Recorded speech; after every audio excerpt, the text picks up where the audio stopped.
without end, without warning. Only welcome, always. The galaxy had a way of sorting species, not by intelligence, not by culture, not by the beauty of their homeworlds or the poetry of their languages. The galaxy sorted by teeth, by claws, by the tonnage of warships parked in orbit and the willingness to use them. Humanity had none of these things, or rather humanity had so little of these things that the difference between having them and not having them was a rounding error. 47 colony worlds, a defensive fleet that could generously be called adequate, no enslaved species, no conquered territories, no history of orbital bombardment. In the math of the Galactic Dominion, this made humans a footnote. Ambassador Elara Voss knew all of this as her shuttle drifted toward Thrax's station, the beating heart of Dominion governance. Only a structure so large it had its own weather systems and so old that entire civilizations had risen and collapsed since its first corridor was welded into place. She sat in the back of the diplomatic shuttle with her hands flat on her thighs and her spine pressed hard against the seat like she was trying to fuse with it. She was 43 years old, brown hair cut short because she could not be bothered with it, a face that had been called plain by people who did not look closely enough and striking by people who did. She wore the dark blue formal suit of Earth's diplomatic corps, and pinned to her left lapel was a small silver circle, the emblem of her homeworld. Just a circle. No eagle, no sword, no predator with bared teeth. A circle. And the other species had found this hilarious when humanity first showed up on the galactic stage 11 years ago. Her aide, Commander Rourke, sat across from her. He was built like a man who had been assembled from spare military parts. Wide shoulders, jaw like a shelf, eyes that tracked movement the way anti-aircraft systems tracked incoming ordnance. He had not spoken in 40 minutes. This was because he had nothing to say, and Rourke was the kind of man who treated silence like a natural resource he refused to waste. The shuttle passed through the outer defense ring of Thrax's station. Elara counted the weapons platforms, 48, each one capable of turning a small moon into gravel. She looked at Rourke. How many of those are pointed at us right now? He did not look up from his datapad. All of them, Ambassador. Lovely. The shuttle docked. The airlock hissed. The smell hit first, recycled air that had been breathed by 10,000 species and carried the faint chemical tang of atmospheric scrubbers working overtime. Thrax's station smelled like a hospital waiting room the size of a continent. Their escort was already waiting. 4 Vraxian soldiers in black armor that looked like it had been grown rather than manufactured, with helmets that hid everything except their eyes. Pale yellow, slit-pupiled, cold as winter on a world that had never heard of spring. The Vraxians were the top of the food chain, 7 feet tall on average, scaled skin in shades of dark gray and deep blue, 4 arms, 2 legs, a skeletal structure that made them functionally impossible to wrestle, grapple, or pin down. And they had conquered 62 species in the last 1,000 years. They ran the Dominion the way a landlord runs a building, with just enough maintenance to prevent collapse and just enough threat to prevent complaint. The lead soldier looked down at Elara. Way down. Ambassador Voss, that's me. You will follow. Love the hospitality. Rourke's hand twitched at his side, not toward a weapon. He was not carrying one. No human was permitted weapons on Thrax's station. His hand twitched because his body remembered what it was like to reach for something that was not there, and the absence of it made his fingers itch like a phantom limb. They walked. The corridors of Thrax's station were built for Vraxian proportions, which meant the ceilings were high enough to echo and the doorways were wide enough for 4 humans to walk abreast. Everything was gray metal and pale blue lighting. No art, no decoration, no windows. The Vraxians did not believe in beauty as an architecture. They believed in function and the fear that function implied. Other species watched them pass. A cluster of Elani, small, insectoid, translucent, pressed themselves against the wall as the Vraxian escort moved through. A pair of Torvathi merchants, 8-legged and heavily furred, stopped their conversation and stared at the humans with something that might have been curiosity or might have been pity. It was hard to tell with Torvathi. Their faces did not move the way human faces moved. Ilara kept her eyes forward. She had been briefed. She had been briefed so thoroughly that the briefing documents printed out would have required their own shuttle. She knew the names of every Dominion Council member. She knew their political alignments, their personal grudges, their mating histories, and their preferred methods of execution for enemies. She knew the floor plan of the council chamber. She knew where the exits were. She knew there were no exits. Not really. Not for humans. Not here. The council chamber was a vast circular room with tiered seating that rose in concentric rings around a central platform. The petitioner's floor. The design was intentional. Anyone who stood on that floor was surrounded, looked down upon, small. Ilara stepped onto it and felt the weight of 1,000 eyes. The council was already seated. 12 species, 12 delegations. 8, but only one mattered. High Commander Dravik of the Vraxian Empire sat at the apex of the highest tier, directly across from the entrance, positioned so that every petitioner who entered would see him first and see him last.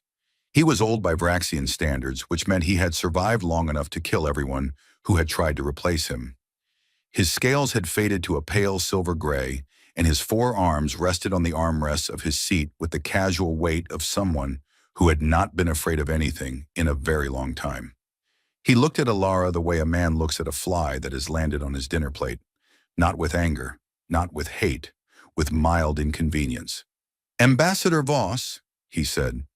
His voice filled the chamber without effort. Vraxian vocal cords were built for carrying across battlefields, but even his conversational tone sounded like a command. "You have requested an audience to discuss the matter of your border colonies." "I have. You have 5 minutes." Ilara looked at him. She looked at the council. She looked at the translators embedded in every seat, carrying her words to 1,000 ears in 100 languages. She looked at the recording devices. This would be broadcast. They always broadcast these things. The Dominion liked the galaxy to see how petitions went. It discouraged future petitions. She took a breath. "In the last 14 months," she said, "Vraxian military vessels have entered sovereign human space on 9 separate occasions. They have established forward operating bases on 3 worlds within our recognized borders. They have displaced human colonial populations, totaling 11,000 people. With 2 of those displacements involved the use of force. 47 human citizens are dead." She paused, not for effect. She paused because the number still had weight for her, and she needed a moment to carry it. "We have filed formal protests through every available diplomatic channel. We have filed 9. We have received 0 responses." A murmur rippled through the lower tiers. Not surprise, amusement. A few of the smaller delegations exchanged glances that said the same thing. "Oh, the little ones are complaining again." Dravik did not react. He sat motionless, patient, the patience of a predator who did not need to chase because the prey always came to him. "I am here," Ilara said, "to deliver a message from Earth's United Council. This is not a request. This is not a negotiation. This is a warning." The chamber went quiet.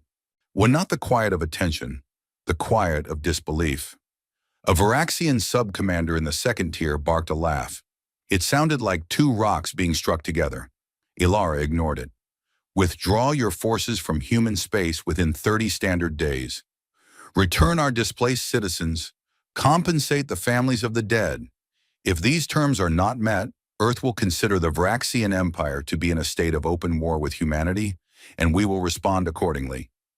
Silence, then laughter. It started with the Vraxians and spread outward like a wave, rolling through the tiers of the council chamber until the entire room shook with it. Not all species laughed the same way. The Alani clicked, the Torvathi rumbled, the Kashiri whistled. But the message was the same. 47 colony worlds threatening the largest military empire the galaxy had ever produced. Ilara stood on the petitioner's floor and waited. She did not flinch. She did not blush. She did not look away. She had known this would happen. She had been told in the briefing room on Earth 6 weeks ago that this was the most likely outcome. She had been told what came after, too. She had accepted the assignment anyway. Dravik raised one of his 4 arms. The laughter stopped, not gradually. It stopped like a switch had been thrown. The Dominion was well trained. Ambassador Voss. His voice carried the residue of amusement, the way a blade carries the residue of oil. I appreciate your species' courage. It is an admirable quality in small creatures. But I must ask, do you understand what you are saying? Perfectly. You represent a species that has existed on the galactic stage for 11 years. You have no dreadnoughts. You have no planetary siege weapons. You have no history of interstellar warfare. Your total military capacity would not survive first contact with a single Varaxian battle group. He leaned forward. And you stand here and speak to me of war. I do. Then you are either very brave or very foolish. I've been told those are the same thing where I come from. Dravik studied her. Something shifted behind those yellow eyes. Not respect. That was too much to ask. But something. A flicker. The recognition that this small creature on the floor below him was not performing courage. She was holding it like a weapon, and she was holding it steady. Yana, your warning is noted, he said. It is also rejected. The territories in question are now under Varaxian jurisdiction. Your colonies will be relocated. If they resist, they will be removed. This is the order of the Dominion, and it is final. Ilara nodded, slowly. Then I have one more thing to say, and I want to be certain the recording devices capture it clearly. She looked directly into the nearest broadcast lens. To the people of Earth, to every human being listening to this, I was sent here to offer peace. It has been refused. What comes next is not my decision. It is yours. But I want you to know, I am proud to have stood here. I am proud to have spoken for you. Whatever they do to me now, I need you to remember something. Dravik's eyes narrowed. Cool, we warned them. The silence that followed was different from the ones before. It was the silence of a room that has realized something is happening that was not in the script. Dravik stood, all 7 feet of him unfolded from that chair, like a monument deciding to take a walk, and the chamber seemed to shrink around him. What did you just say? Ilara met his gaze. Her hands were shaking. She pressed them flat against her thighs the way she had on the shuttle, and she held. I said we warned you. You presume to threaten this council? No, High Commander. I presume to tell the truth. What your council does with it is your business. What my people do with your answer is theirs.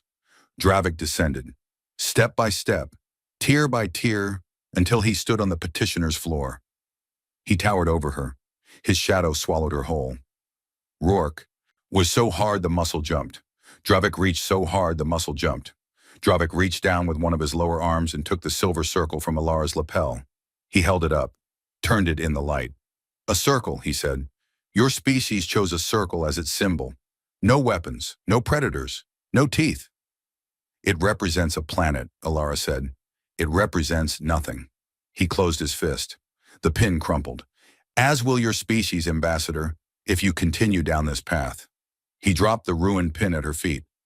Escort the human delegation back to their shuttle. Their diplomatic credentials are revoked. They have 12 hours to leave Dominion space. Ilara bent down. Whinnied from above. A Varaxian pulse weapon from above.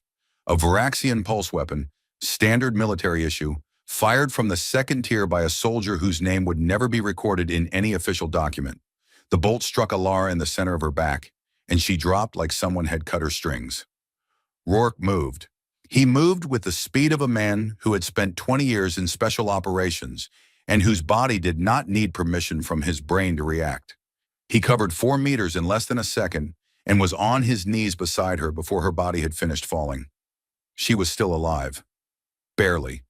The pulse had burned through her spine and cooked everything behind her rib cage. She had seconds. Her hand found Rourke's. Her fingers wrapped around his, weak, trembling, and she pulled him close. She whispered something. 2 words. Rourke heard them. His face did not change. His face went to a place beyond expression, a place where grief and fury had merged into something that had no name in any human language. Ilara Voss died on the petitioner's floor of the Dominion Council chamber, in front of 1,000 delegates in a live galactic broadcast, with a crushed silver circle in her pocket and 2 unrecorded words on her lips. Rourke stood. He lifted her body. He carried her back to the shuttle. No one stopped him. The Varaxian guards watched. The council watched. Dravik watched.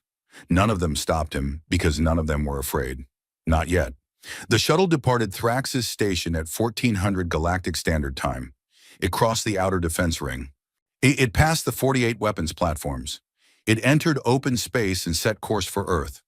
12 hours later, every human communication relay in the galaxy went dark. Every embassy closed. Every trade route shut down. Every human ship recalled. Earth went silent. The galaxy barely noticed. A few trade partners filed complaints about disrupted supply chains. A Torvathi merchant guild sent inquiries about overdue shipments. The Alani Collective expressed mild concern through diplomatic backchannels. The Varaxians noticed least of all. They had more important things to attend to. A species with 47 colony worlds and no dreadnoughts had been put in its place. The ambassador had been made an example. The message was clear. There was nothing left to discuss. Dravik returned to his command center.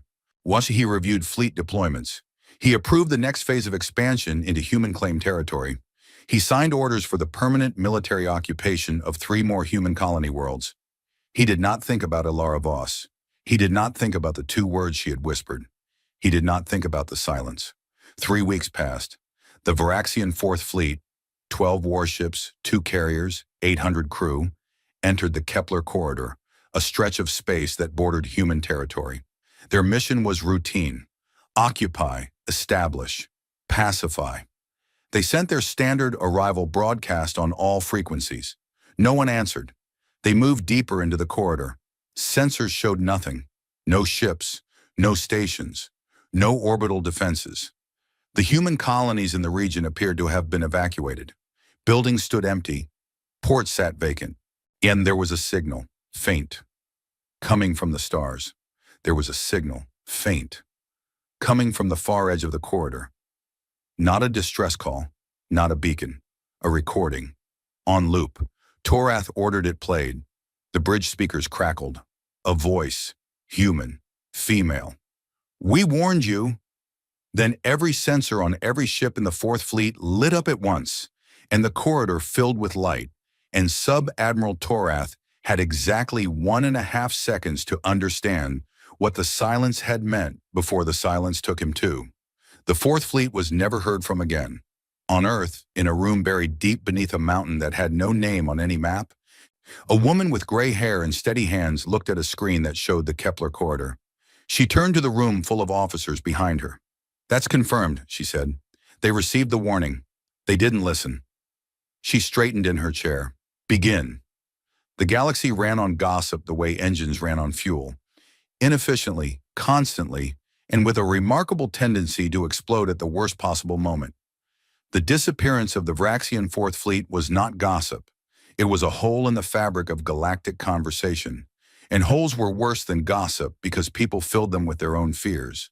Trade Minister Yelik of the Torvathi Merchant Guild was the first non-Varaxian official to notice something was wrong. Yelik was a creature of numbers: 8 legs, 4 eyes, and a brain that processed profit margins the way other brains processed oxygen, automatically, constantly, and with deep personal distress when the supply was interrupted. He sat in his office on Torvathi Prime, staring at a shipping manifest that had a blank space where the 4th Fleet's patrol confirmation should have been. "They're late," he said to his assistant. "By how much?" 11 days. His assistant, a younger Torvathi named Bryn, shifted on her legs. "All 8 of them. Varaxian fleets are never late." "I am aware." "Should we inquire?" Yelik looked at the manifest. He looked at the trade routes that ran through the Kepler corridor, routes that carried raw materials worth more than the annual output of 6 minor species combined. He looked at the empty column where arrival timestamps should have been. "No," he said. We should not inquire. We should listen, and we should listen very carefully to what we do not hear." On Thrax's station, High Commander Dravik was doing something he had not done in decades. He was waiting. Varaxians did not wait. Waiting implied uncertainty, and uncertainty implied weakness. And weakness was a resource the Varaxian Empire had eliminated from its vocabulary 3,000 years ago, along with the species that had tried to teach it to them. But Dravik was waiting because the Fourth Fleet had not reported in, and the Fourth Fleet always reported in, and the absence of their report was a sound he could not identify. It was like hearing a note missing from a song he had listened to his entire life. He stood at the command display in his private war room aboard Thrax's station. The display showed the galaxy, a sprawling, glittering map of territories and borders and fleet positions, color-coded by allegiance. Vraxian space was rendered in deep blue. It covered nearly a third of the known galaxy. The blue was so dominant that other colors looked like accidents, stains on a clean surface. Human space was gray, a small smudge near the galactic rim. 47 worlds, barely visible at this scale.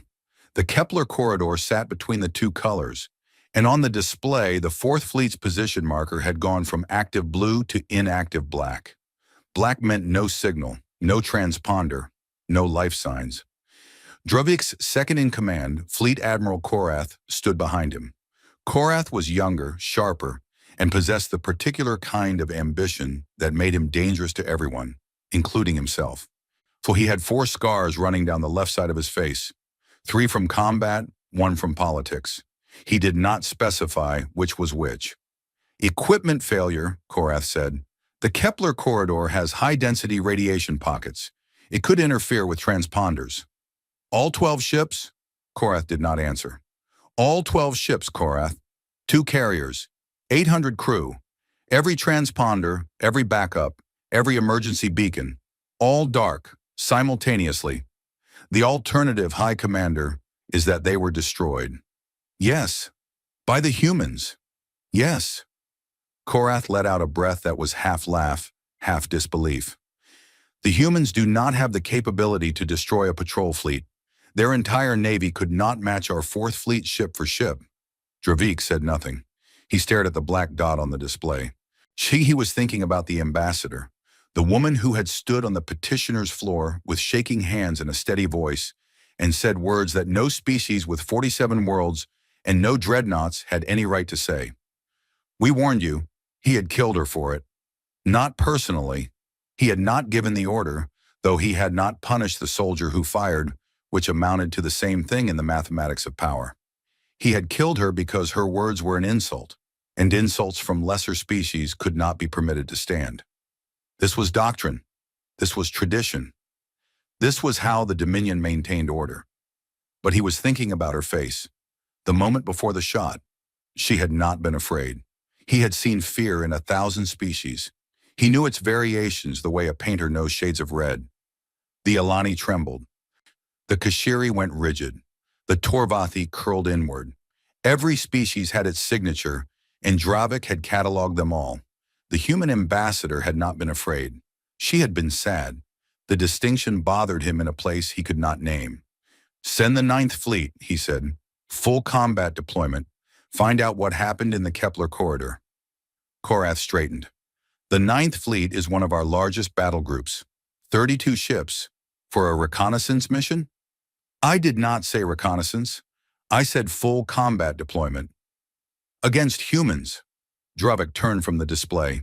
He looked at Korath with eyes that had watched empires fold. Against whatever is in that corridor.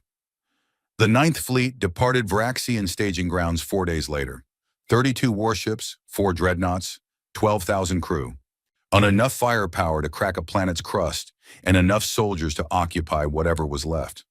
They entered the Kepler corridor in standard combat formation. Dreadnoughts at the center, heavy cruisers on the flanks, destroyers running point. Their sensors were at maximum range. Their weapons were hot. Their shields were up. Fleet Commander Voxan was a veteran of 11 campaigns and the destruction of 2 species that had made the mistake of resisting Vraxian expansion. She was considered one of the finest tactical minds in the Empire. She had never lost a battle. She had never even come close. She sat in the command chair of her flagship, the Dominion's Wrath, and watched the corridor unfold on her tactical display. Empty. Dark. The stars out here were thin and scattered, and the space between them felt wider than it should. And the scan results, she said. Nothing, Commander. No ships, no stations, no orbital infrastructure. The human colonies in this sector have been completely evacuated. Debris? Scanning. A pause. There is debris, Commander. Vraxian alloy signatures, scattered across a region approximately 400,000 kilometers wide. Voxen leaned forward. The Fourth Fleet? Confirmed. Hull fragments consistent with Vraxian warship construction. We are also detecting. The sensor officer stopped. His scales shifted color, a pale wash that meant something was wrong with his body's ability to process what his instruments were telling him. Detecting what? The debris is pulverized, Commander. Not broken, not breached. Pulverized. The largest fragment is less than 2 meters across. And whatever did this reduced 12 warships to particles. The bridge went silent.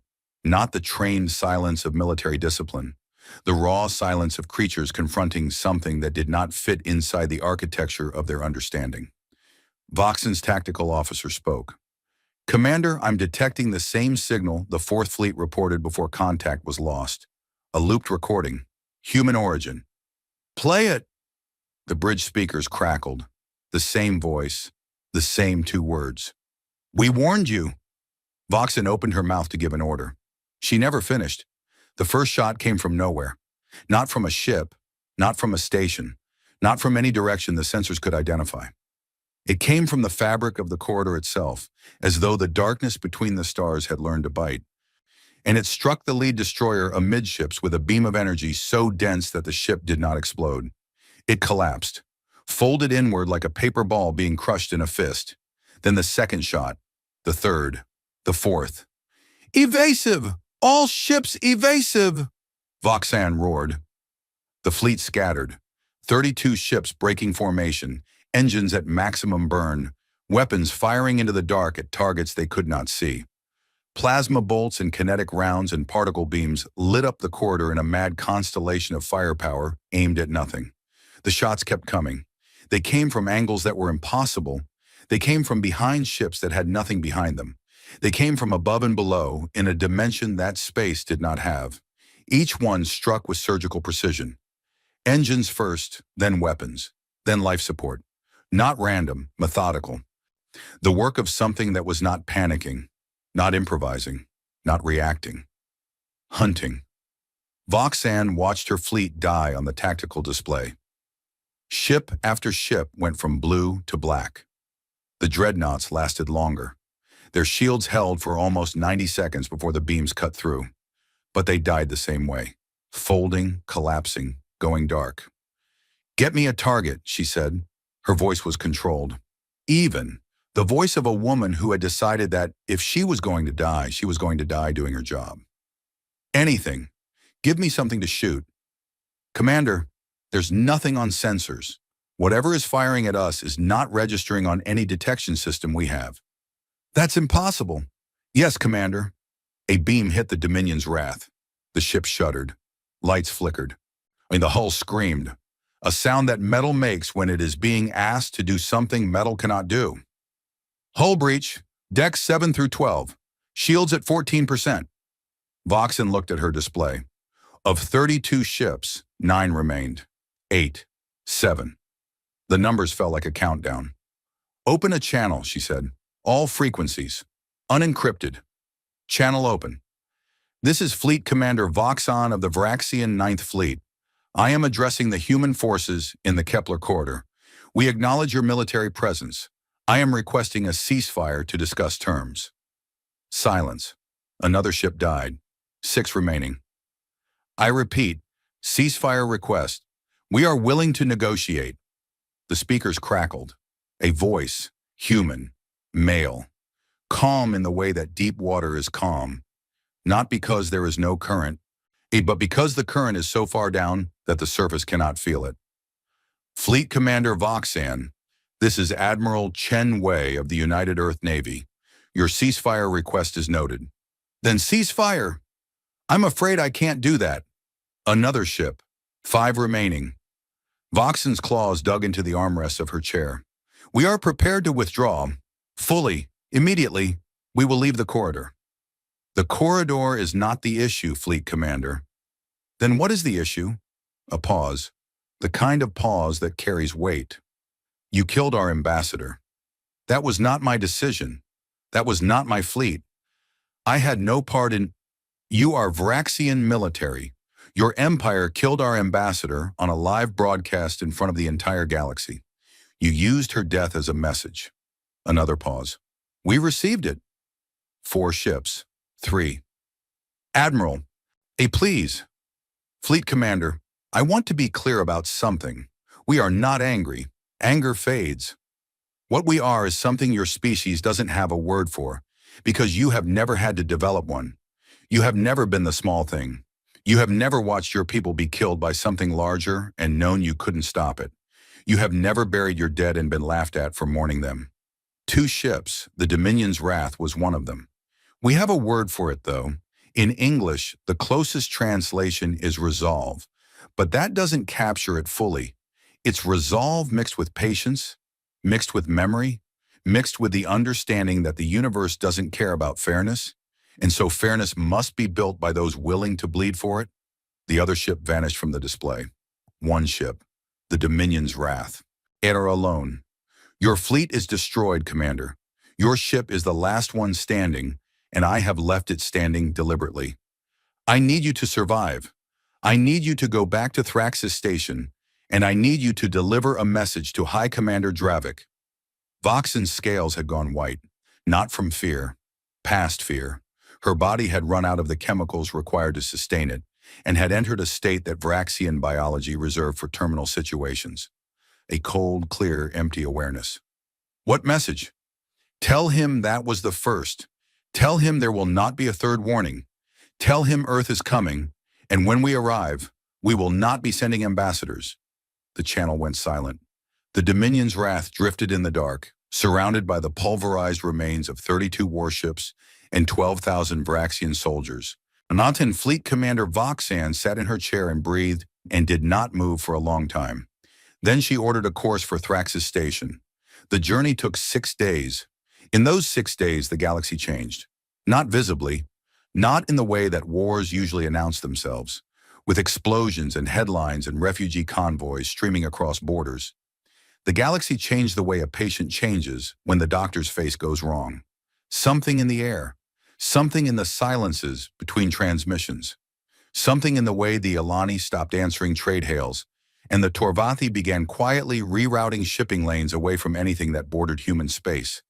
Trade Minister Yellick noticed. He noticed because the numbers told him, and numbers did not lie, and the numbers were saying that money was flowing away from the Vraxian side of the galaxy like water draining from a cracked pool. He called an emergency session of the Merchant Guild. Something has happened in the Kepler corridor, he said.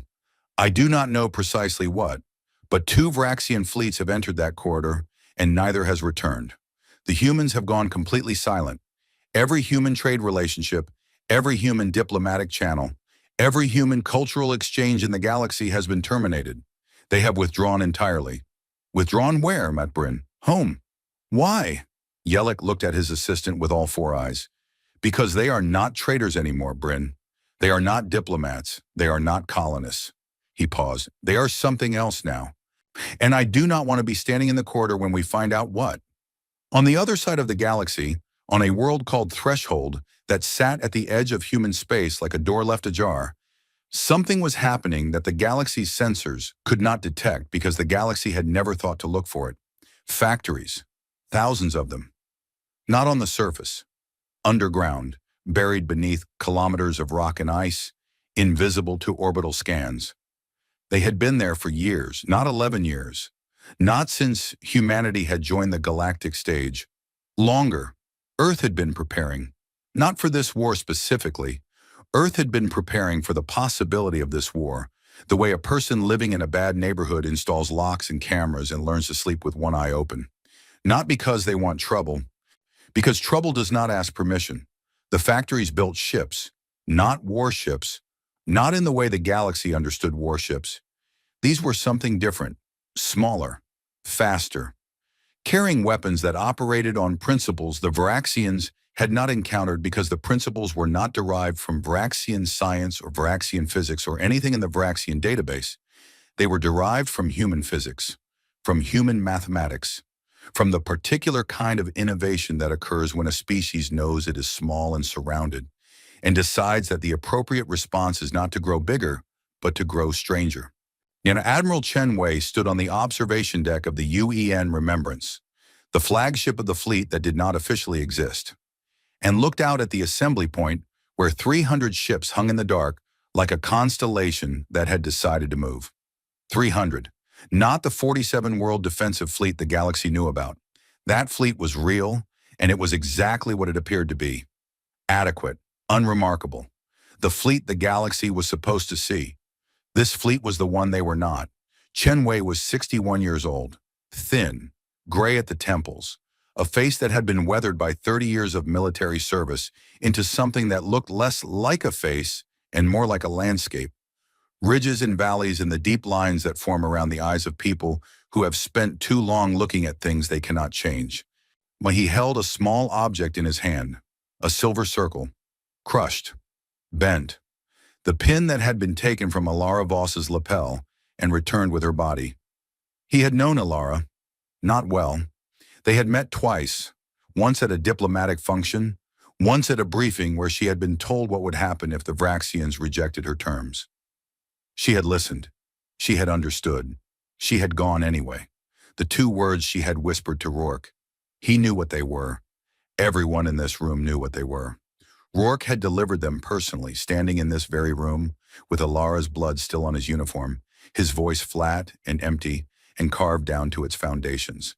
She had said, "Don't stop." Chen Wei closed his fist around the pin. He turned to his command staff. 12 officers, each one responsible for a division of the fleet that the galaxy had spent 11 years not knowing about. They stood around the tactical table, and their faces carried the particular expression of people who have crossed a line and know they cannot cross back. "The Ninth Fleet has been neutralized," Chen Wei said. "Commander Voxen survived as planned. She is en route to Thrax's station. She will deliver our message." "And when Dravik receives it?" asked Captain Torres, his tactical operations chief. "He will do what every Varaxian commander has done for 3,000 years when faced with a problem. He will send a bigger fleet, a much bigger fleet. He will commit significant resources to crushing what he still believes is a minor threat. Why? Because his entire worldview depends on the belief that size determines outcome." Chen Wei placed the crushed pin on the tactical table. "He is wrong." "When do we move?" Torres asked. "When they come. We let them come. We let them commit. We let them extend their supply lines and spread their forces and plant their flag in the corridor and feel confident that they have the situation under control." He looked at the display. The 300 ships, the weapons that didn't follow Varaxian rules, the crews that had been training for this in the dark for a decade. "And then we go through them, and we don't stop until we reach Thrax's station." Torres looked at the pin on the table. "For the ambassador?" Chen Wei shook his head, slowly. "No, for every species in this galaxy that has ever stood on that floor and been laughed at. Oh, for every small thing that was crushed because it was small. The ambassador knew what she was doing. She bought us something with her life." "What?" "Justification." He turned back to the window. 300 ships, silent, waiting, patient in the way that deep water is patient. She gave us the right to do what we were always capable of doing, and she made sure the galaxy watched. Far away on Thrax's station, Fleet Commander Voxen's lone ship limped through the outer defense ring, damaged, scarred, the only survivor of 32. She was escorted to the council chamber. She walked to the petitioner's floor, the same floor where Alara Voss had stood, the same floor where Alara Voss had died. Dravik looked down at her. "Report." Voxen looked up at the High Commander. She looked at the council. She looked at the place on the floor where a human woman's blood had been cleaned away, but whose ghost still stood there, shaking and steady and sad. "They are coming," Voxen said. Her voice broke on the second word. "They are coming, and they are not what we thought." The Varaxian Empire had destroyed species before. It was not something they discussed at diplomatic functions, though it was not something they denied either. The destruction of a species was simply a tool, like fire, useful, occasionally necessary, not something that required moral examination any more than a surgeon examined the morality of a scalpel. The Cathani had been first, 800 years ago, a gentle silicon-based species whose crime had been occupying a star system rich in the rare minerals the Varaxian war machine consumed. They had been asked to leave, and they had refused. They had been removed. Their homeworld was now a mining colony. Their language existed only in academic databases. Their music, apparently they had created extraordinary music, was lost entirely. The Varaxians had learned something from the Cathani and from every species they had broken since. They had learned that destruction was easy when the numbers were on your side, and the numbers were always on their side, and therefore destruction was always easy. This was the foundational logic of the Varaxian Empire, and it had worked without exception for 3,000 years. Dravik was about to discover why foundations are the most dangerous thing to trust. He stood in the war room and looked at Voxan, who stood on the floor below him. Its sensors could not locate the source. Our sensors could not locate the source. Our targeting systems could not lock. Our shields could not calibrate because they could not identify the energy type. New technology, not new the way we use the word, not an improvement on existing systems. Something entirely different. Something that does not operate on the same principles as anything in our database. Dravik's lower arms crossed behind his back. His upper arms rested at his sides.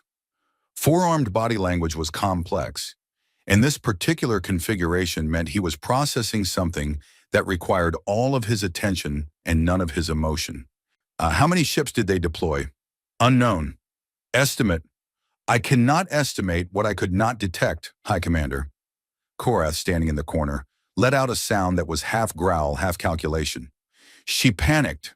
The fleet encountered an ambush, possibly mines, possibly stealth drones, and she panicked and lost 32 ships to a trap that a competent commander would have.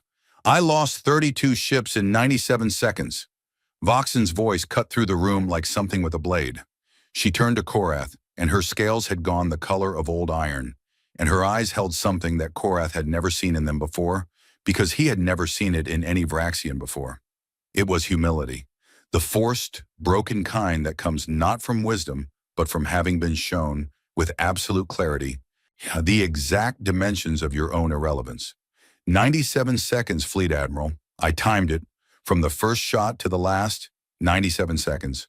4 dreadnoughts, 28 support vessels, 12,000 crew, 97 seconds.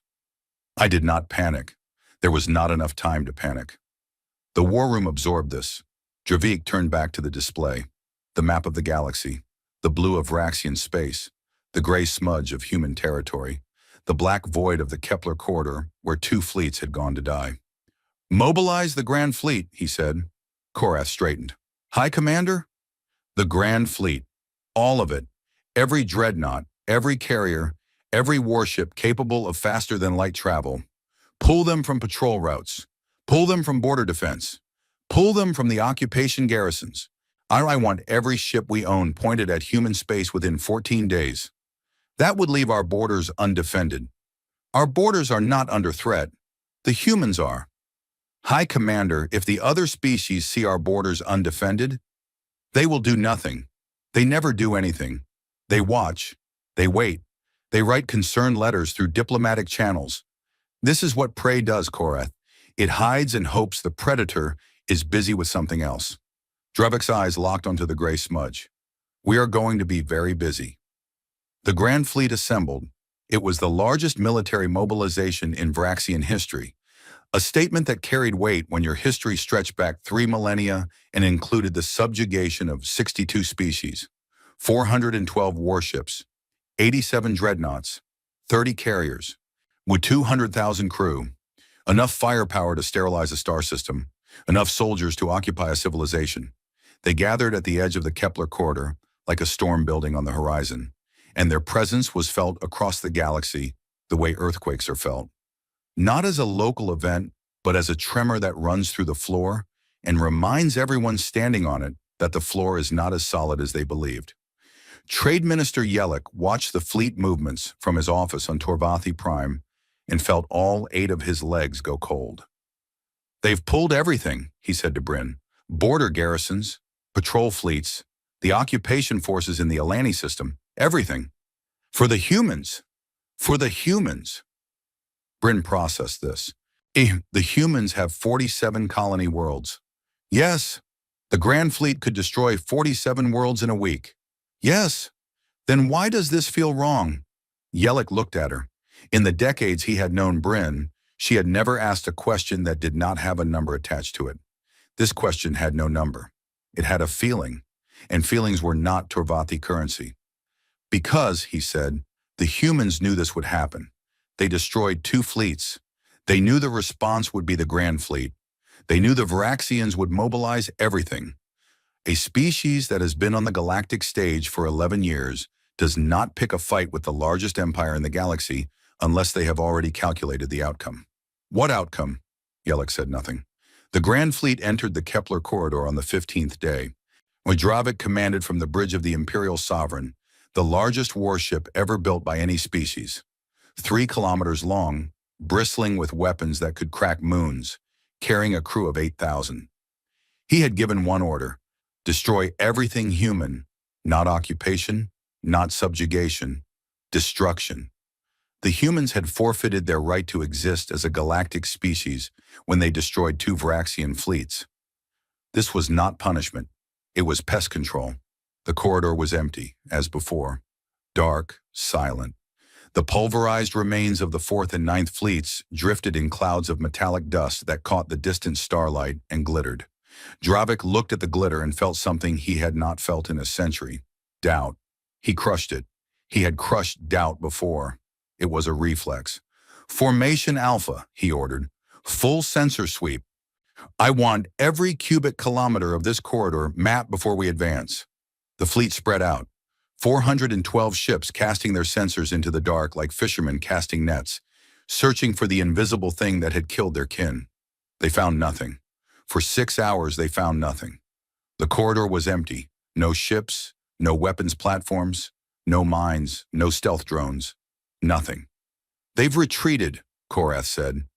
He was aboard the Imperial Sovereign, standing at Dravik's shoulder, and his voice carried the particular confidence of a man who had decided to be right, because being wrong was not something he was willing to afford. They struck from ambush, and now they have retreated to their colonies. Classic prey behavior, hit and run. Dravik did not respond. High Commander, our sensor sweep is complete. With the corridors clear, we should advance to the first human colony world. Dravik looked at the display. The corridor, the stars, the dark. They let Voxan live, he said. Korath blinked. What?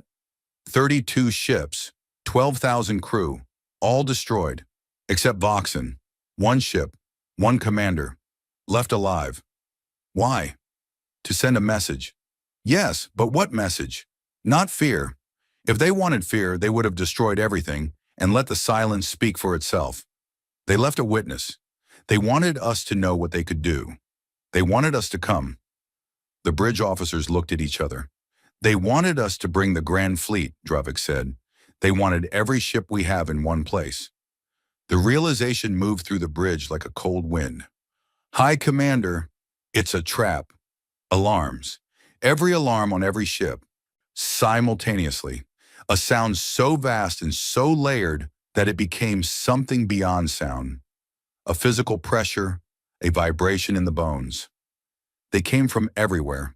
Not from the corridor, not from ambush positions, from fold space. A method of faster-than-light travel that the Varaxians had theorized about, but never achieved because the energy requirements were beyond anything their physics could produce.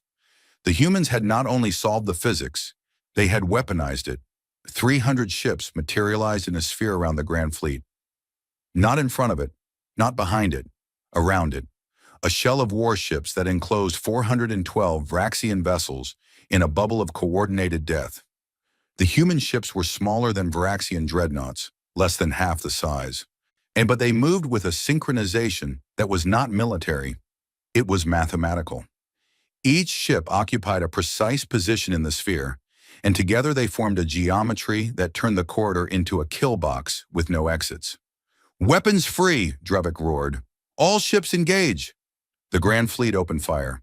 412 ships unleashing everything they had in every direction. Plasma bolts, kinetic impactors, particle beams. The corridor turned into a storm of energy so bright that the optical sensors on every ship burned out simultaneously and had to switch to secondary systems. They hit nothing. The human ships moved, not dodging. There was nothing reactive about their movements, nothing that suggested they were responding to incoming fire. They moved the way the parts of a clock move, each ship shifting position in perfect coordination with every other ship, and the Varaxian fire passed through spaces that had contained targets a fraction of a second earlier and struck only darkness. Then the human ships fired back. The beams were the same as before, the unknown energy type that did not register on Varaxian sensors and could not be blocked by Varaxian shields.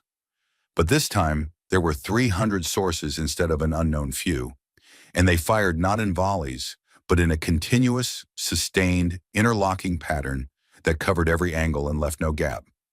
The Grand Fleet began to die, not in 97 seconds this time. The humans were taking their time. Dravik would realize later, much later in the cold hours of his survival, that they were being precise. When they were not trying to destroy the fleet as fast as possible, they were dismantling it. Engines first, then weapons, then shields. Each ship was being systematically stripped of its ability to fight, to flee, and to function in that order.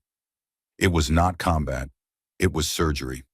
Dreadnoughts, the pride of the Varaxian Navy, each one crewed by thousands, each one carrying enough firepower to flatten a civilization, went dark one after another. Their engines cut out, their weapons went dead, their shields collapsed.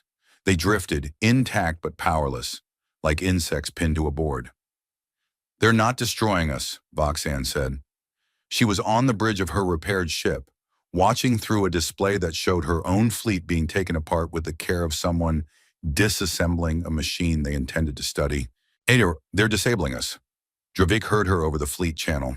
He stood on the bridge of the Imperial Sovereign and watched his empire's military might be reduced to floating metal in the time it took to eat a meal. "Why?" he said. No one answered. The answer came 2 hours later, when the last Varaxian ship went dark and the corridor fell silent, and the 300 human ships held their positions in their perfect sphere and waited. A channel opened, all frequencies unencrypted. "High Commander Dravik, this is Admiral Chen Wei of the United Earth Navy." Dravik stood on a dead bridge. No power, no weapons, no engines. Emergency lighting cast everything in dull red. Water and the faces of his crew, the finest military personnel the Varaxian Empire had ever produced, looked like they had been carved from something that was no longer stone. "I hear you," Dravik said. "Your fleet is disabled, not destroyed. Your crews are alive. Your ships are intact but without power. We can restore that power or we can finish what we started. The choice is yours. What do you want? I want you to listen. For the first time in your empire's history, I want you to listen to a species that is smaller than you. Can you do that?" Dravik's 4 fists clenched, his jaw locked. Every instinct bred into him by 3,000 years of Varaxian supremacy screamed at him to refuse, to spit defiance, to die before bending. But 12,000 Varaxians had already died in this corridor. "Now escort your fleet back to Varaxian space. Escort your fleet back to Varaxian space. Every ship, every crew member, alive and unharmed.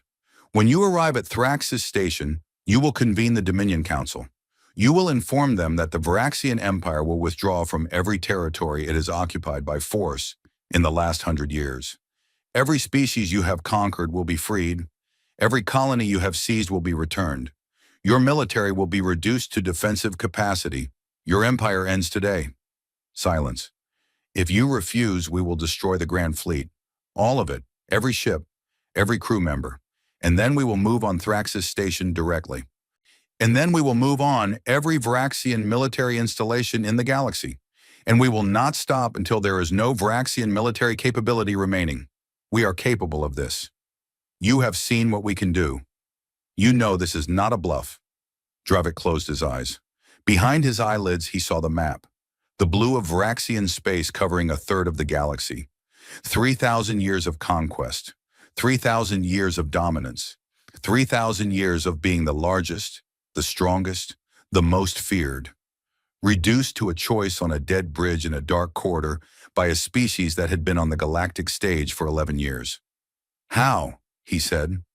The word came out broken, not a tactical question, an existential one. How did you do this? 11 years. You had 11 years. Chen Wei's voice was quiet. We didn't have 11 years, High Commander.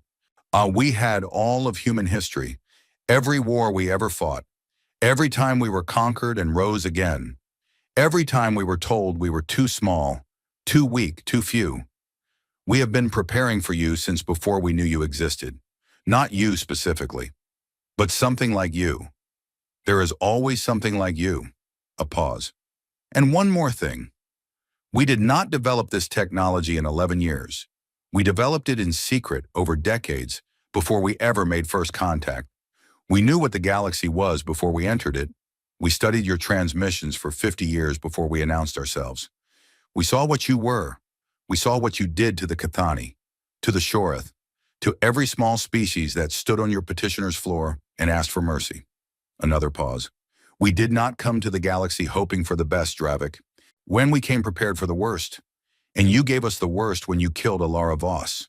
Dravik opened his eyes. Your term, he said. I need to hear them again.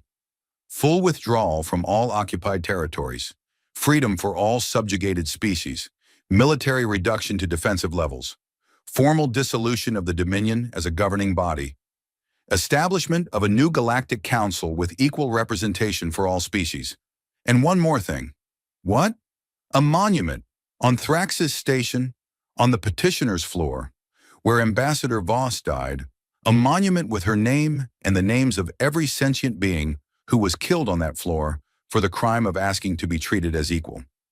Dravik said nothing for a long time. The emergency lights hummed, the corridor held its breath. If I agree to this, if I convene the council, if I deliver your terms, there are those in the Empire who will not accept them, who will fight. We know. You will face resistance, Vraxian resistance. We are not a species that surrenders. Neither are we, High Commander. That's the problem you're facing.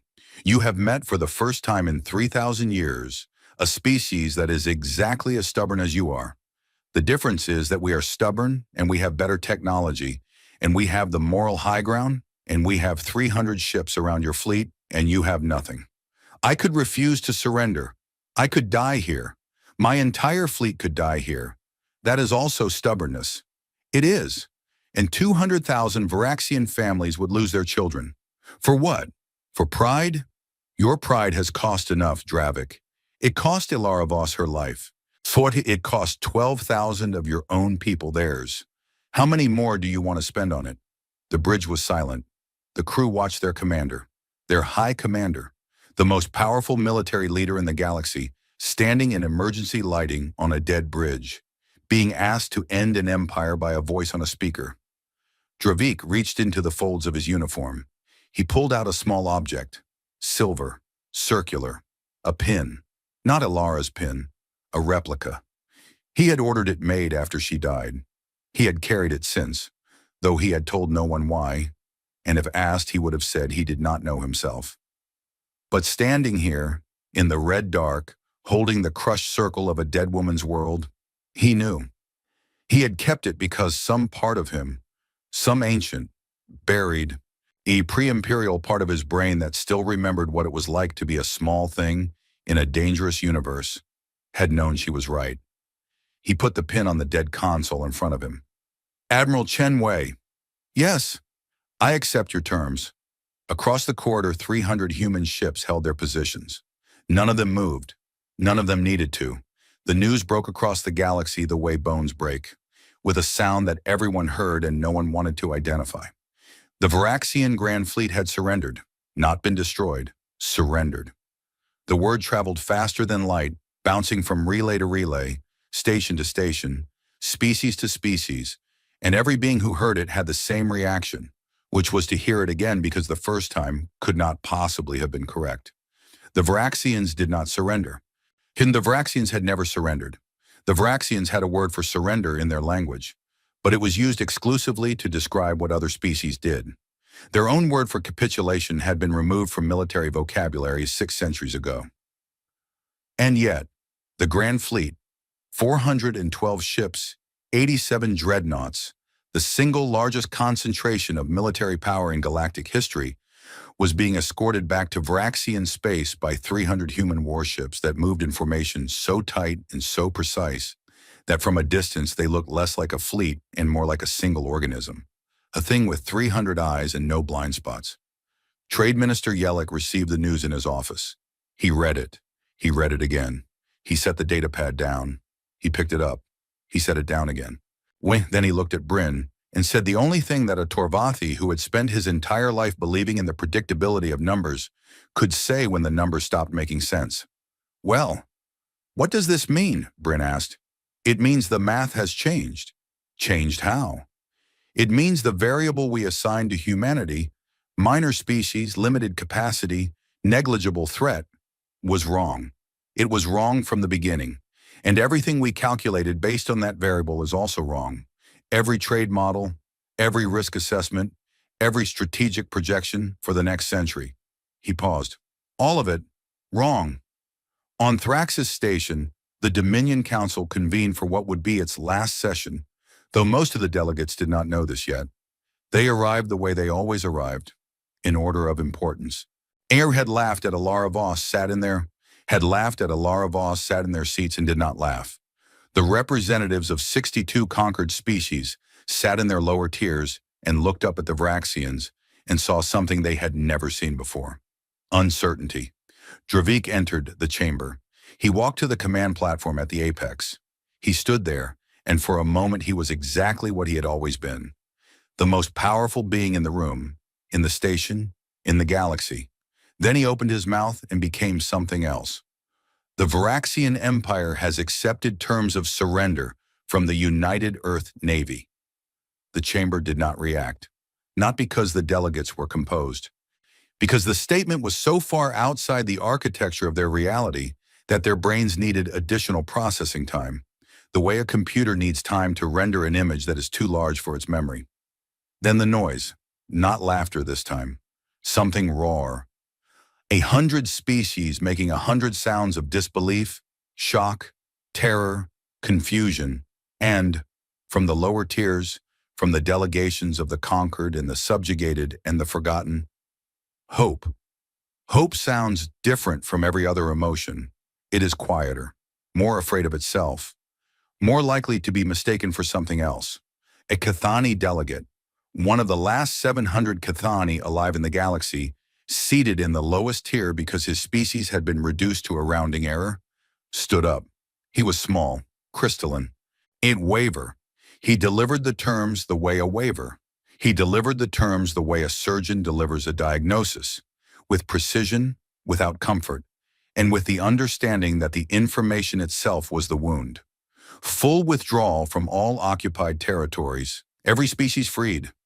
Military reduction, dissolution of the Dominion Council as a governing body, establishment of a new equal council, the monument. When he finished, Fleet Admiral Korath stood.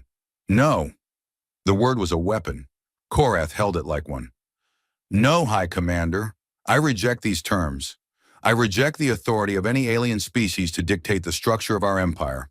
I reject the premise that a defeat in one engagement, even a significant defeat, invalidates 3,000 years of Vraxian supremacy. And I reject your leadership." He descended from his tier, step by step. His forearms were loose at his sides, and his body language was the Vraxian configuration for challenge. Open, aggressive, ready. "You were defeated by humans, Dravik. You were outsmarted by a species that has existed on the galactic stage for 11 years. This is not a failure of the Empire. This is a failure of command. Your command." Dravik watched him descend. His face gave nothing. "You surrendered our fleet without authorization from this council. You accepted terms that would dismantle everything our ancestors built. And now you stand here and ask us to ratify our own extinction?" Korath reached the council floor, invoking the right of challenge. "Korath invoking the right of challenge," Korath said. "Combat command transfer.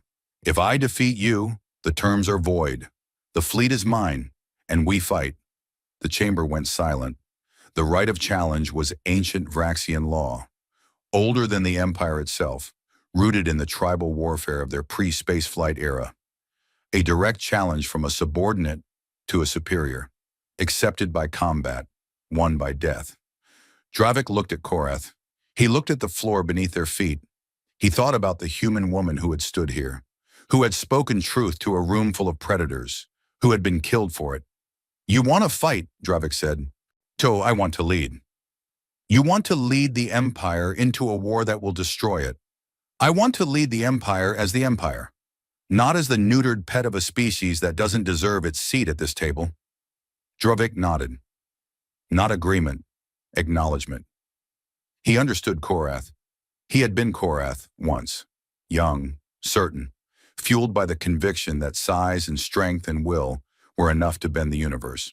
"Tell me, Korath, in the Kepler corridor, when our fleet was disabled, when our ships went dark, when 200,000 of our people sat in the cold and the silence and waited to find out if they would live or die, did you understand what was happening? We were ambushed. No, we were allowed to live. There is a difference, and the difference is everything. An ambush implies we had a chance. We did not have a chance. One could have destroyed us. They chose not to could have destroyed us. They chose not to. That choice is not weakness, Korath. It is the most terrifying thing I have ever witnessed." Korath's scales darkened. "You are afraid?" "Yes." The word landed in the chamber like something dropped from a great height. "I am afraid. For the first time in my life, I am afraid. And I am afraid because I have seen what is coming, and you have not. You see a species with 47 worlds. I see a species that hid 300 warships with fold space capability for a decade while pretending to be harmless. I see a species that watched us for 50 years before making contact and chose to enter the galaxy as diplomats when they could have entered as conquerors. I see a species that sent an ambassador to be killed, and she went knowing she would die, because her death would give them the moral authority to do what they had the power to do all along." He paused. "And I see a species that, after all of that, after we killed their ambassador and laughed at their grief, still offered us terms, still gave us a choice. They could have destroyed the Grand Fleet. They didn't. They could have moved on Thrax's station. They didn't. They could have done to us what we did to the Cathani, and no one in the galaxy would have blamed them." He looked at the Cathani delegate, the small crystalline figure standing in the lowest tier. "No one." Korath's fist clenched, all four of them. "So you would have us kneel. I would have us survive, and I would have us earn something we have never possessed. The respect of a species that is better than us. Not stronger, not larger, better. In the ways that matter when the weapons are put away." Korath moved, fast. Vraxian reflexes were built for killing. 3,000 years of natural selection and genetic optimization had turned their bodies into instruments of violence so refined that the movement from standing to lethal was measured in fractions of a second. His upper right arm swung, a strike aimed at Dravik's throat, a killing blow, the kind that ended challenges in the old way.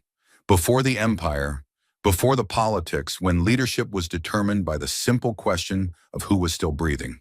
Dravik caught the arm. Not blocked. Caught. His lower left hand closed around Korath's wrist with a grip that had been forged in a century of combat and tempered by something new. Something that was not strength, but certainty. The certainty of a being who had decided, in the red dark of a dead bridge, what he was willing to die for and what he was not. Korath's eyes widened. Dravik twisted. The joint bent in a direction Vraxian anatomy did not accommodate, and Korath went down. One knee, then two. His arm pinned behind him, his shoulder torqued to the edge of breaking, his body locked in a position that Vraxian culture had a word for, but no Vraxian had occupied in 600 years. Submission. "I could kill you," Dravik said. He stood over Korath holding the arm, speaking in a voice that the entire chamber could hear. "The right of challenge permits it. Tradition demands it. You raised your hand against your commander, and the punishment is death." He released the arm. Korath collapsed forward, breathing, alive.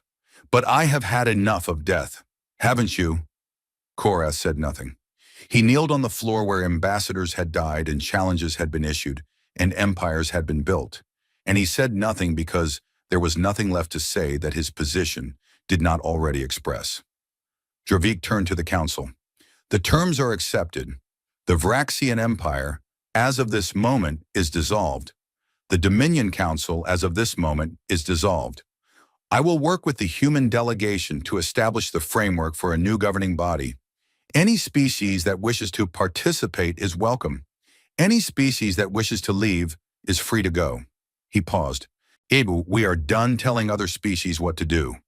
He stepped off the command platform.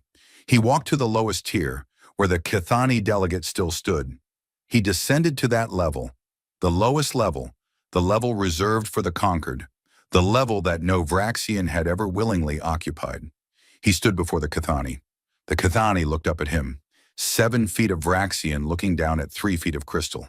The species that had destroyed and the species that had been destroyed, face to face, in a room that had witnessed 1,000 such meetings and had never once seen one end differently. Until now. I do not expect forgiveness, Dravik said. I do not ask for it. Your world was taken. Your people were killed. Your music was lost. Nothing I do will undo this. The Cathani said nothing. Light moved through his crystalline body. His color shifted. But if it is within your willingness, I would like to hear what your music sounded like. The Cathani looked at Dravik for a long time. Long enough for the chamber to go completely silent. Long enough for every delegate in every tier to stop breathing. Then he sang. It was not a sound that any other species could have produced. It was not vocal. It was vibrational. His entire body resonating at frequencies that human ears would have registered as somewhere between a harp and a thunderstorm, at once delicate and overwhelming. And it filled the council chamber the way water fills a glass. Completely, gently, and with the patience of something that had been waiting a very long time. He sang for 30 seconds, then he stopped. That is a morning song, he said. His voice, when he spoke rather than sang, was small and dry and precise. It is the last morning song. There is no one left who knows the others. Dravik said nothing. There was nothing to say. There were only things to do, and so he did them. Over the next 72 hours, the galaxy rearranged itself. Not with explosions, not with fleets, with paperwork and protocols and the quiet, exhausting labor of dismantling a 3,000-year-old power structure while building a new one from scratch. The human delegation arrived at Thraxis Station on the second day. Not Admiral Chen Wei. He remained with the fleet, the diplomatic team, led by a man named Rourke, Commander Rourke, former military aide to Ambassador Ilara Voss, the man who had carried her body off the petitioner's floor, the man who had heard her last 2 words. He walked into the council chamber wearing the dark blue suit of Earth's diplomatic corps.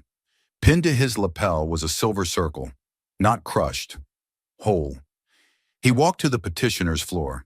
He stood where Ilara had stood. He looked up at the tiers. They were empty. No one sat above him anymore. The tiered seating had been open to all species equally, and the delegates sat where they chose. And many of them chose to sit together in ways they never had before. Torvathi next to Alani, Kashiri next to former Vraxian subjects, enemies next to enemies, all of them looking at the human on the floor below. Rourke looked at them. My name is James Rourke. I am here as Earth's representative to the Provisional Galactic Council. I know that some of you are afraid of us. You watched what our fleet did in the Kepler corridor, and you are wondering if we are the next Vraxians, if we have simply replaced one empire with another. He paused. He had never been a diplomat. He had been a soldier. His words came out the way soldiers' words come out, blunt-edged, heavy, undecorated. I can't promise you we won't make mistakes. Humans make a lot of mistakes. We have a history full of them. We have done terrible things to each other and to our own world. We are not a perfect species. We are not even a particularly wise species.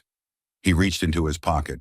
He pulled out a crushed silver pin, Ilara's pin, the one Dravik had crumpled, the one she had picked up and put in her pocket before she died. He held it up. But we are a species that remembers, and what we remember most is what it feels like to be small. Every human alive carries that memory. It is in our stories, our songs, our bones. We were small on our own world. Prey animals in a world full of predators. We were small in our own history. Individuals crushed by empires. Minorities erased by majorities. The weak consumed by the strong. He placed the crushed pin on the floor. Next to it, he placed his own pin. The whole one. Ilara Voss came here to ask for peace. She was killed for it. She knew she would be. She came anyway. Not because she was brave, though she was. She came because she believed that the galaxy could be better than the Vraxians had made it. She believed that a room full of different species could sit together as equals and build something that did not require conquest. He looked at Dravik, who sat in the general seating now, at the same level as everyone else. It'd work. But I know that she died believing work. But I know that she died believing it could. And I know that the least we can do, all of us, every species in this room, is try. He straightened. Earth proposes the following charter for the new Galactic Council. And he began to read. It was not dramatic. It was not poetic.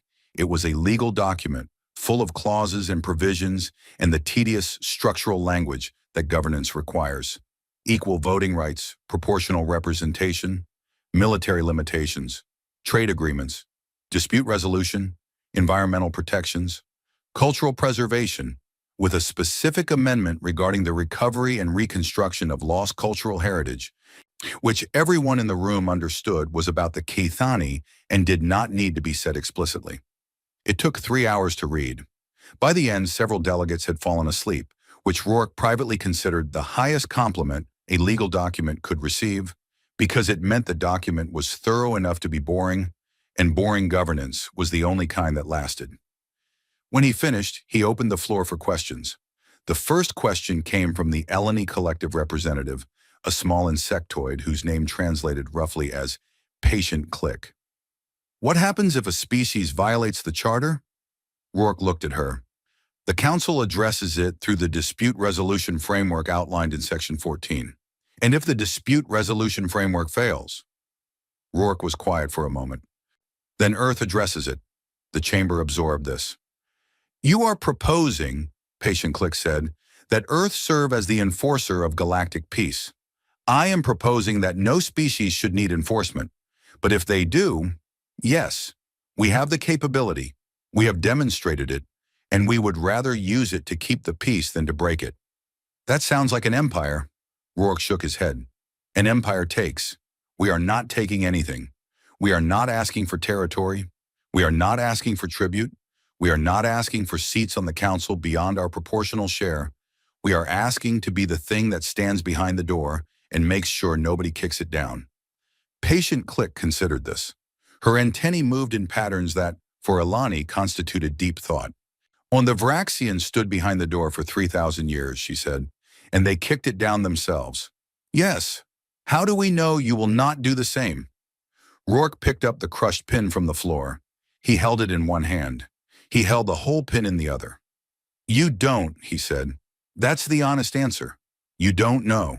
You have our word, and our word is backed by our actions, and our actions are backed by the fact that we could have destroyed the Grand Fleet and didn't. But words and actions can change. People can change. Species can change. He put both pins in his pocket. The only thing I can tell you is that every human alive has been taught the story of Ilara Voss. Every child on Earth knows her name. Every child knows what she did and why she did it and what happened to her. Every child knows the 2 words she said before she died. He paused. She said, "Well, don't stop." She wasn't talking about the war. She was talking about this, about building something, about standing in rooms full of species that are different from each other and finding a way to coexist. He looked at the chamber, at the Eleni and the Torvathi and the Kashiri and the Caethani and the Vraxians and all the others, sitting together at the same level for the first time in 3,000 years. Don't stop. That's what she said. And we won't. The vote was held the following day, 114 species, each one casting a single vote. The charter passed unanimously. Even the Vraxians voted yes. Not all of them wanted to. Korath, seated in the back, Hamas voted yes with the expression of a man swallowing medicine that he knew was necessary and hated for being necessary. His arm, the one Dravik had twisted, was in a medical brace, and he held his voting device in his lower left hand, and he pressed the button that said yes, and he did not look at anyone when he did it. Dravik voted yes from the front row. He pressed the button with the hand that had once crushed a silver pin, and when the tally appeared on the display and the number read 114 out of 114, he closed his eyes. Not in defeat, in something he did not have a word for. The Cathani delegate might have had a word for it. In their language, the language that existed only in fragments in databases, and in the memory of 700 survivors, there was a word that meant the feeling of watching something broken begin to heal while knowing that it would never be the same as it was before, but might somehow be better. The word had no translation, but the feeling filled the room. That evening, after the votes and the speeches and the endless logistics of remaking a galaxy, Rourke stood alone on the petitioner's floor. The chamber was empty. The lights were dimmed. The tiers of seating rose around him like the inside of a theater after the audience has gone. And the silence was the kind of silence that has texture. Heavy, full, alive with the ghosts of everything that had been said in this room over thousands of years. He looked at the spot on the floor. They had cleaned it. Of course they had. But he knew where it was. What he would always know. He knelt, one knee on the cold metal, his hand flat on the floor. "We didn't stop," he said. His voice was quiet enough that only the room heard it, and the room kept it, and the ghost said nothing, and that was enough. 20 years passed. 20 years is not a long time by galactic standards. Species that measure their histories in millennia consider 20 years the way a human considers an afternoon. Present, felt, and gone before you've decided what to do with it. But 20 years was enough to change everything. The Galactic Council, the new one, the equal one, the one that met in a chamber with no tears, had grown from 114 member species to 183. New species emerged from the far edges of the galaxy, was species that had hidden themselves during the Vraxian era because visibility meant vulnerability and vulnerability meant extinction. They came out of their dark corners and their hidden systems and their camouflage worlds, and they came to Thrax's station, and they stood on the floor that was no longer called the petitioner's floor. It was called the speaker's floor now. The monument was there, set into the floor itself, flush with the metal, so that anyone who stood to speak would stand on the names. Alara Voss, and below her name, 3,217 others. Every sentient being killed on this floor by Vraxian order, stretching back across the centuries, their names recovered from archives and witness testimony and the careful, agonizing work of historical reconstruction. The Cathani delegate, the same one, on the last singer, had insisted that the names be in the native script of each species. This meant the monument was a patchwork of alphabets and symbols and marks that most beings could not read. It did not matter. The unreadability was the point. You did not need to read the names to understand what they meant. You needed only to stand on them and feel the weight. Trade Minister Yellick had retired 3 years after the charter was signed. His final act as a public official had been to publish a paper titled Revised Projections, Economic Implications of Galactic Equality, which was 400 pages long and could be summarized in one sentence. Everything the Torvathi Merchant Guild had believed about the relationship between military dominance and economic prosperity was wrong, and the new model was more profitable for everyone, including the Vraxians. The Vraxians. That was the surprise no one had predicted. Freed from the economic burden of maintaining the largest military in galactic history, a military that had consumed 40% of their gross domestic output, the Vraxian economy had not collapsed. It had transformed. The same industrial capacity that had built dreadnoughts now built infrastructure. The same engineering expertise that had designed weapon systems now designed terraforming equipment, medical technology, and, most improbably, musical instruments. The Cathani Reconstruction Project was a Vraxian initiative, proposed by Dravik himself in the first year of the new council, funded by the Vraxian treasury, staffed by Vraxian scientists and cultural anthropologists who spent their days piecing together the fragments of a civilization their ancestors had shattered. They could not bring back the dead. They could not restore the homeworld. It was still a mining colony, though the mines were being decommissioned and the first reforestation drones had been deployed. They could not recover the music, but they tried. Vraxian acoustics engineers, working from the resonance patterns recorded in the single morning song that Cathani delegate had performed in the council chamber, developed a theoretical model of Cathani musical structure. It was incomplete. It was probably wrong in ways they could not identify. But it was a start. And the Cathani survivors, all 712 of them, had wept when they heard the first reconstructed composition, not because it was right, but because someone had tried. Dravik did not live to see the project completed. He died 14 years after the surrender in his quarters on Thraxis Station of what Vraxian physicians called age-related systemic failure and what humans called dying of old age. He was the last High Commander of the Vraxian Empire, and his death was quiet.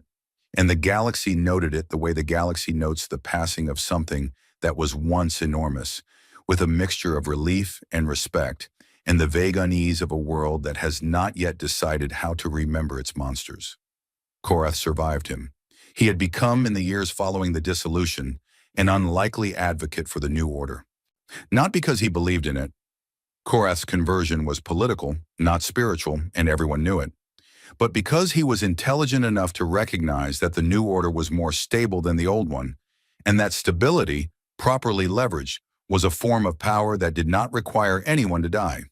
He became the Vraxian representative to the Galactic Council. He was effective, abrasive, and deeply distrusted by almost everyone, which made him a natural politician. Admiral Chen Wei retired from the United Earth Navy on the 10th anniversary of the Kepler Corridor engagement. His retirement ceremony was held aboard the UEN Remembrance, the same ship he had commanded during the battle.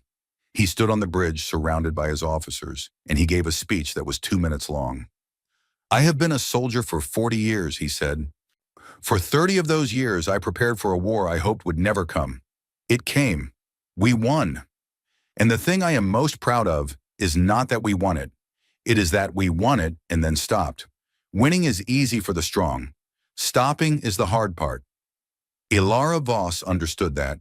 She understood that the measure of a species is not what it can destroy, but what it chooses to build after the destruction is over. He paused. "I am retiring because the galaxy does not need warriors anymore.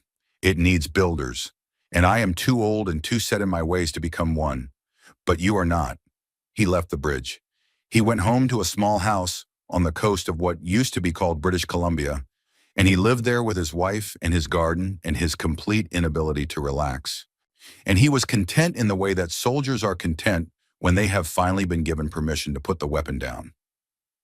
Rourke stayed. Commander James Rourke, Ambassador James Rourke, as he was eventually titled, remained Earth's representative to the Galactic Council for 18 years. He was not a natural diplomat. He was blunt. He was impatient. He had a tendency to solve disagreements by staring at the disagreeing parties until they became uncomfortable enough to compromise, which was not a technique taught in any diplomatic academy, but which proved remarkably effective in a room full of species that remembered what humanity could do when diplomacy failed. He carried 2 pins in his pocket, always, the crushed one and the whole one. He never explained why he carried 2. No one asked. By the 18th year, the pins had become so much a part of him that the newer delegates assumed they were some kind of human cultural artifact, like a wedding ring or a prayer bead. And in a way they were right. The galaxy settled into something that was not peace exactly, because peace implies the absence of conflict, and conflict was as present as ever. Trade disputes, border disagreements, cultural misunderstandings, the endless friction of 183 species trying to share a galaxy without stepping on each other's equivalents of toes. But it was something that had not existed before, something that the older species recognized even if they could not name it. The way you recognize the smell of rain before the rain arrives. It was possibility, the strange, fragile, easily broken thing that occurs when beings who are different from each other decide to remain in the same room. And then, 20 years after the Kepler Corridor, the Thessari arrived.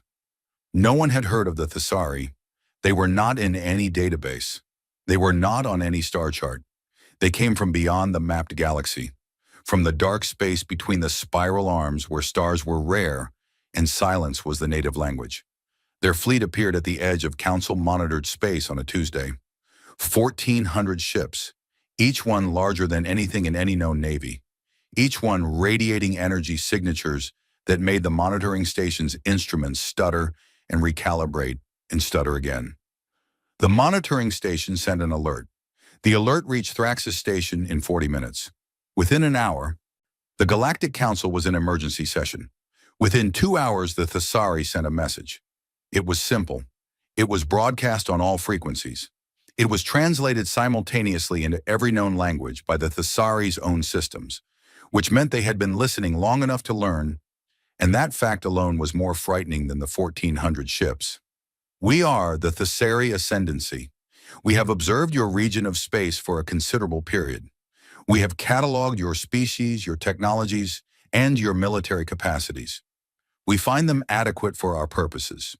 You will submit to Ascendancy governance within 30 standard days or be restructured accordingly. That was the entire message. No preamble, no introduction, no diplomatic niceties. The Thessari communicated the way a boot communicates with an insect, briefly from above, and with no expectation of a reply. The council chamber erupted. 183 species talking at once sounded like the inside of a hive during an earthquake. Delegates shouted. Delegates whispered. The Alani clicked so fast their translators crashed. The Torvathi merchant delegation immediately began calculating the economic impact of subjugation, because Torvathi processed stress through numbers the way other species processed it through screaming. Korath stood. His voice cut through the noise the way Vraxian voices had always cut through noise. Built for battlefields. Built for command. Built for moments exactly like this. Silence. The chamber went quiet. Old habits. I have seen this before, Korath said. 20 years ago, this council sat in a different configuration and received a different threat from a different direction, and the response was the same. Panic. I participated in that panic. I advocated for war. I challenged my own commander because I believed strength was the only currency that mattered. He paused. His brace arm, the one Dravik had twisted, which had never fully healed, and which he refused to have surgically repaired because the imperfection reminded him of something he needed to remember, hung at his side. I was wrong then. I do not intend to be wrong now. This is not a Vraxian problem. This is not a human problem. This is a galactic problem, and we will address it as a galaxy. He looked at the human delegation. Rourke was already standing. He looked older. What 20 years of diplomacy had done to his face what 20 years of military service had not. Softened the edges, deepened the lines, added a layer of something that was not quite patience, but was adjacent to it. He still looked like he had been assembled from spare military parts, but the parts had been worn smooth. Earth's fleet is already mobilizing, he said, but Korath is right. This is not our fight alone. The charter is clear. Collective defense is a shared responsibility. Every member species contributes according to capability. The Thessari have 1,400 ships, Patient Click said. She was still the Alani representative. She was ancient by Alani standards, and her clicks had slowed over the years. But her mind remained the sharpest in the chamber. Our combined military, including Earth's fleet, it numbers approximately 2,000 combat-capable vessels. The margin is narrow. The margin is always narrow, Rourke said. 20 years ago, we had 300 ships against 412 Vraxian warships. Margins don't win wars. Preparation does. And what preparation do we have against an unknown enemy with unknown technology from unknown space? Rourke reached into his pocket. He took out the 2 pins. He placed them on the speaker's floor, next to Alara Voss's name. We have each other. I know that sounds like something from a bad speech. I know it doesn't fit on a tactical display. But 20 years ago, this galaxy was a collection of conquered species ruled by fear. Today, it is a council of equals. 20 years ago, if an external threat had appeared, every species would have scrambled to save itself, and the Vraxians would have exploited the chaos. Today, we are having this conversation. All of us, in the same room, at the same level. He picked up the pins. Ilara Voss died because she believed this was possible. Chen Wei fought a war to make it real. Dravik surrendered an empire to give it a chance. And every one of us, every species in this room, has spent 20 years building it. I am not going to stand here and tell you that we will definitely win. I am going to stand here and tell you that for the first time in galactic history, we have something worth fighting for together. The chamber was quiet, not the silence of fear. Something else. Something that had grown over 20 years in the spaces between species that had learned to sit next to each other without flinching. Nama the Cathani delegate stood, the same one. Still alive, still small, still crystalline, still carrying the morning song in his body like a scar that had become a compass. I will contribute what I can, he said, which is very little. 712 people do not make an army, but we make a reason. He looked at the chamber. We are the reason this council exists, not because we are special, because we are what happens when the galaxy fails, when strength is the only value, when the small are crushed because they are small. The Thesari look at us and see something to restructure. I look at this room and see the proof that restructuring is not the only way. He sat down. The vote was called. Not a vote on whether to fight. That was not in question. A vote on how to fight, collectively, as a council. In with every species contributing what it could, and no species left to face the dark alone. 183 votes, unanimous. The combined Galactic Defense Fleet assembled over the following weeks. 2,047 ships from 89 species. Human ships formed the core, still the most advanced, still carrying weapons that operated on principles most species could not replicate. But they were not alone. Vraxian dreadnoughts, redesigned, modernized, crewed by soldiers who fought under a new flag, flanked them. Torvathi logistics vessels managed supply lines with mathematical precision. Eleni communication ships provided a sensor network so fine-grained it could detect a heartbeat across a star system. Even the Cathani contributed. Their 712 people crewed a single ship, a small, crystalline vessel that served no military function. It was a broadcasting ship. Its purpose was to transmit the morning song on all frequencies, continuously, throughout the engagement. Not as a weapon, as a reminder. A reminder of what was lost when the galaxy failed. A reminder of what would be lost if it failed again. Admiral Torres, Chen Wei's former tactical operations chief, now the commander of the United Earth Navy, stood on the bridge of the UEN Voss and looked at the fleet display. 2,000 ships. 89 species. The largest cooperative military force in galactic history. She opened a channel to the Thesari fleet. This is Admiral Maria Torres of the Galactic Defense Fleet, operating under the authority of the Galactic Council. You have issued a demand for submission. We are here to issue a response. The Thesari did not reply immediately. Their fleet hung in the dark, 1,400 ships arranged in a formation that suggested geometry more than military doctrine, as though they had organized themselves according to a mathematical principle rather than a tactical one.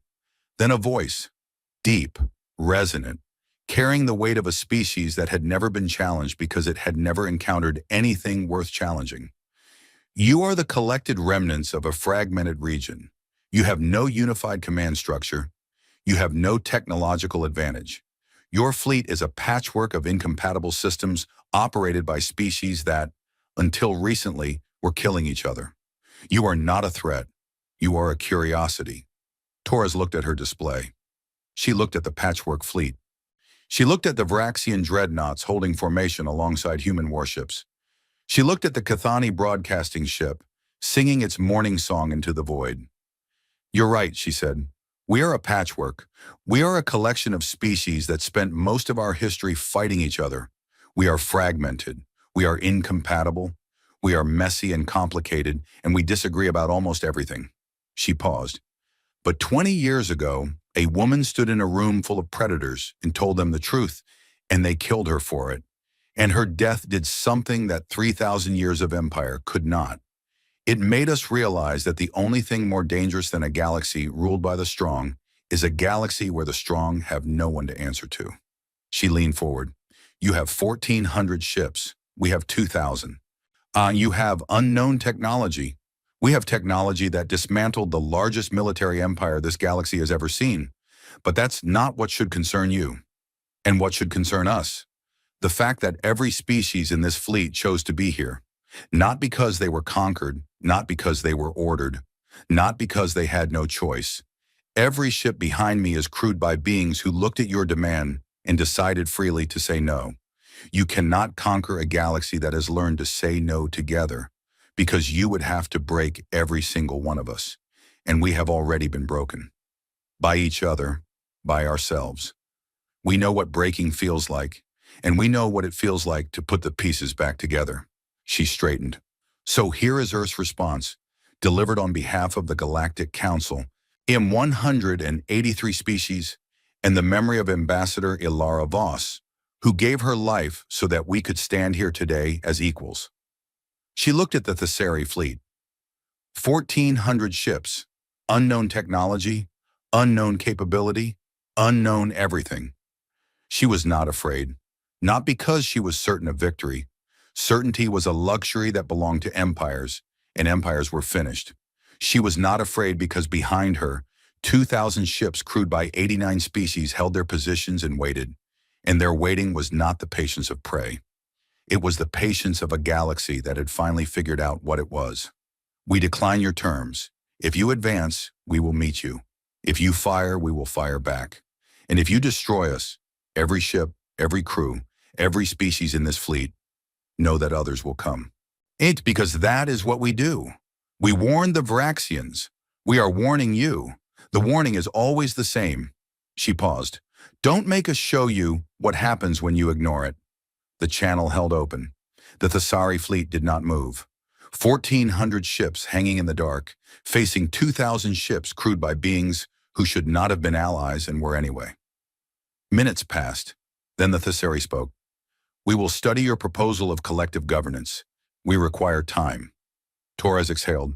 Not relief. Something quieter. Something that lived in the space between a held breath and a released one. Take all the time you need. We're not going anywhere. The Thessari fleet withdrew, not in retreat. Their formation held, their ships moving in that same mathematical precision, to knew it. But they would return to a table, knew it. But they would return to a table, not a battlefield. And when they sat down, they would sit at the same level as everyone else. On the bridge of the UN Voss, Torres looked at the fleet display. 2,000 ships, 89 species, holding formation together. She opened a channel to all ships. This is Admiral Torres. The Thessari have withdrawn. All units hold position until further notice. She closed the channel. She reached into her pocket and pulled out a silver pin. A circle, whole, unbroken.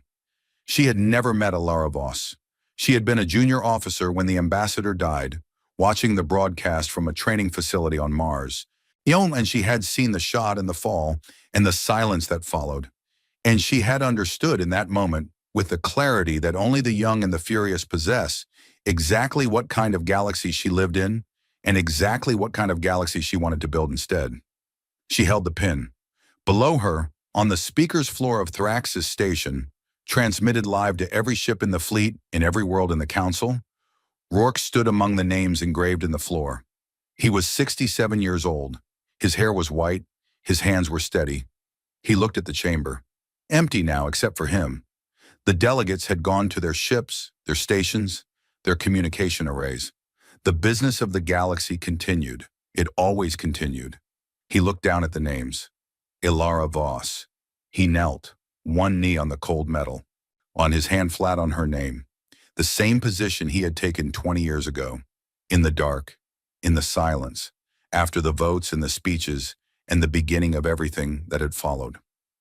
They listened, he said. He stood. He straightened his jacket. He adjusted the silver pin on his lapel. Then he walked out of the chamber, and the lights dimmed behind him, and the names glowed faintly in the dark. 3,218 of them, in scripts and symbols from 100 worlds.